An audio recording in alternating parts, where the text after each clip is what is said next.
The whole town of Red Hollow believed they knew exactly what kind of man Cole Hawkins was.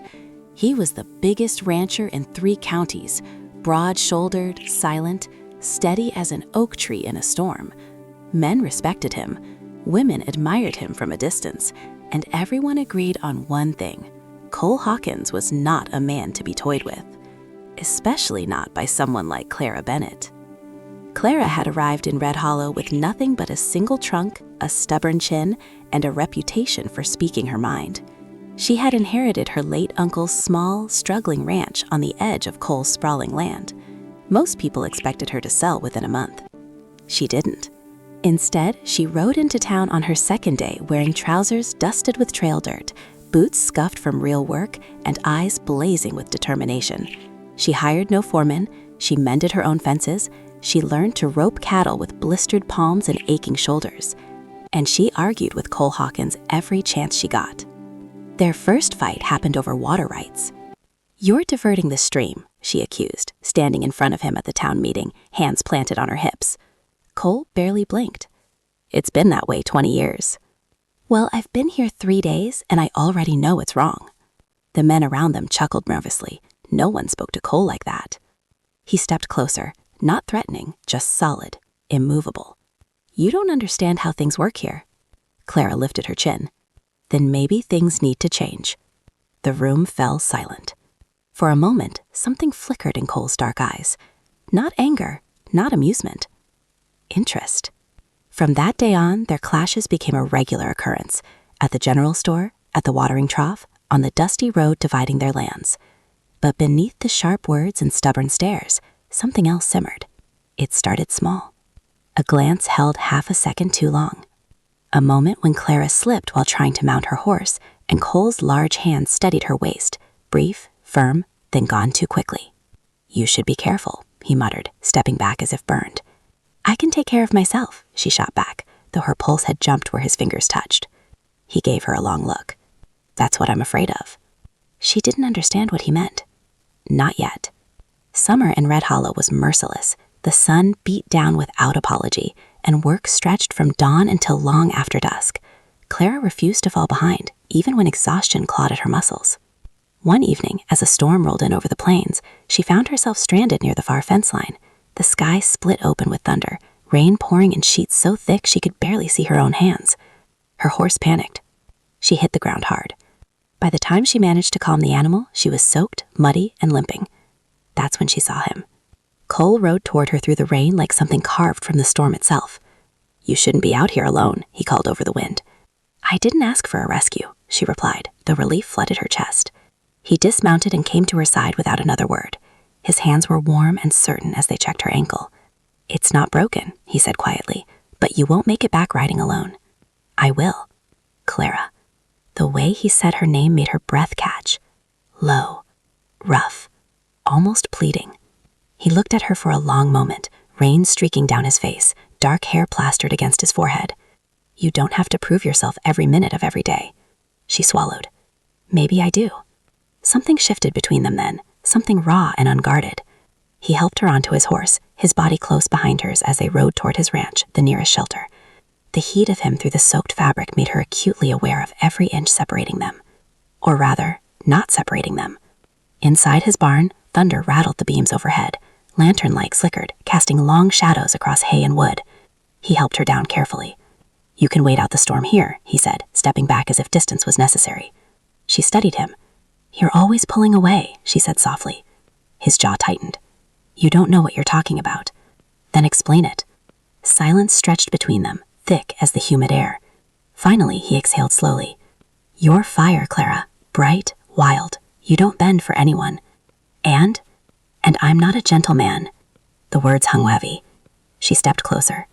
He didn't retreat this time, but his hands curled into fists at his sides. "I've spent my whole life building control," he continued.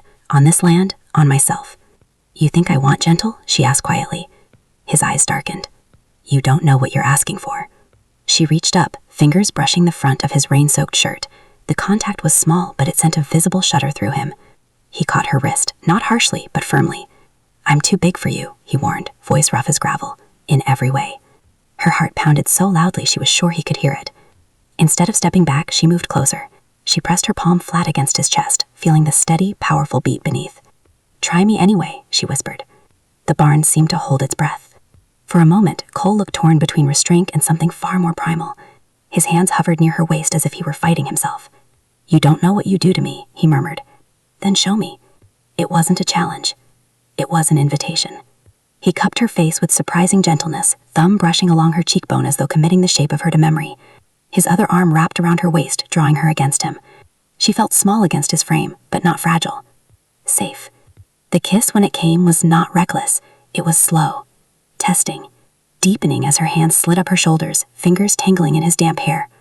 The storm outside roared, but inside the barn, everything narrowed to breath and warmth and the steady rise and fall of their chests pressed together. He broke the kiss first, forehead resting against hers. "We stop now," he said hoarsely, "or I won't."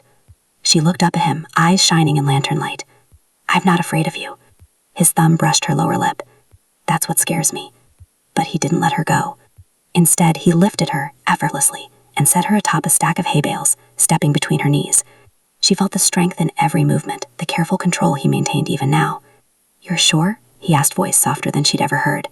She nodded. The world beyond the barn faded. There were no fences, no arguments, no watching townsfolk. Only heat and longing and two stubborn souls finally surrendering. The lantern flame flickered lower as the storm carried on, and whatever happened next belonged only to them, unspoken, unseen. By morning, the rain had washed the dust from Rout Hollow. Clara stepped out of the barn into sunlight, hair loose around her shoulders, ankle bandaged but steady. Cole followed close behind, hat in hand, eyes unreadable. For once, neither spoke. They didn't need to. The town noticed the change before either of them admitted it. Cole still argued with her, about cattle, about weather, about the best way to mend a gate. Clara still challenged him at every turn.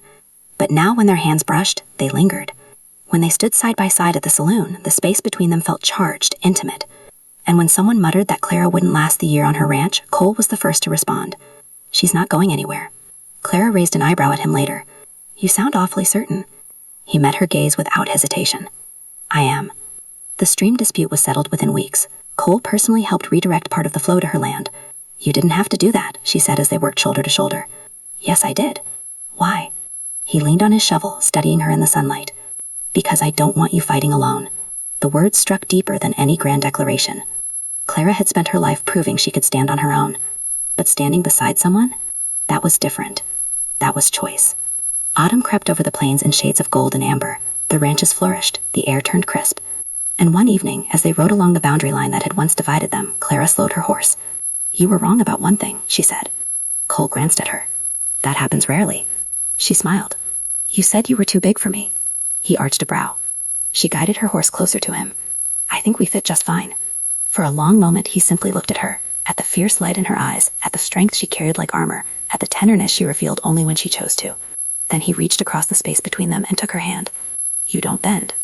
"No." "Good." The wind swept across the open land, carrying the scent of dry grass and distant rain. Red Hollow still whispered about them, the quiet giant and the fiery woman who refused to be intimidated. But when night fell over the ranch and lanterns glowed warmly in farmhouse windows, no one saw the way Cole's massive frame curved protectively around Clara's smaller one. No one heard the low laughter they shared, and no one knew that the warning he'd once given her had become something else entirely. Not a threat, a promise. He might have been too big for the world to push around, but for her, he had finally learned how to kneel. And she, fearless as ever, had never been afraid to rise up and meet him.